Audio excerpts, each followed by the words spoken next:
यामुळे माता सप्तशृंगी हे अर्धशक्तीपीठ निर्माण झाले. पुराण कथेनुसार जेव्हा श्री विष्णूंनी माता सतीच्या देहाचे तुकडे केले तेव्हा सतीची उजवी भुजा या ठिकाणी पडली, म्हणूनच हे स्थान अर्धशक्तीपीठ म्हणून ओळखले जाते. याचबरोबर सप्तशृंगी मातेला महिषासुर मर्दिनी असेही म्हटले जाते, कारण जेव्हा माता दुर्गा आणि महिषासुर यांच्यात भीषण युद्ध झाले तेव्हा महिषासुर याच परिसरातील पर्वतांमध्ये लपून बसला होता. तेव्हा माता दुर्गेने आपल्या अपार शक्तीने त्रिशूळ महिषासुराच्या दिशेने इतक्या वेगाने फेकला की त्याने एका विशाल पर्वताला छेदून महिषासुराचा वध केला. त्यानंतर माता दुर्गेने काही काळ याच पर्वतरांगांमध्ये विश्रांती घेतली. आजही जेव्हा आपण सप्तशृंगी मातेच्या दर्शनासाठी जातो तेव्हा एका पर्वतावर देवीच्या त्रिशूळाचा तो स्पष्ट छेद आपल्याला पाहायला मिळतो. पुढे एकदा याच पर्वतरांगांमध्ये मार्कंडेय ऋषींनी मातेची कठोर तपश्चर्या केली. त्यांच्या तपस्येने प्रसन्न होऊन मातेनं त्यांना साक्षात्कार दिला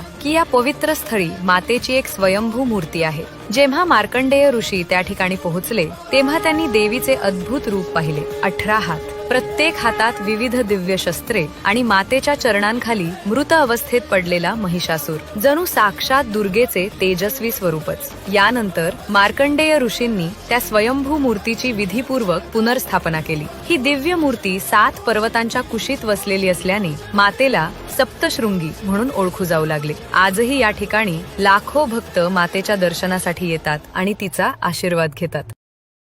Download ShareChat.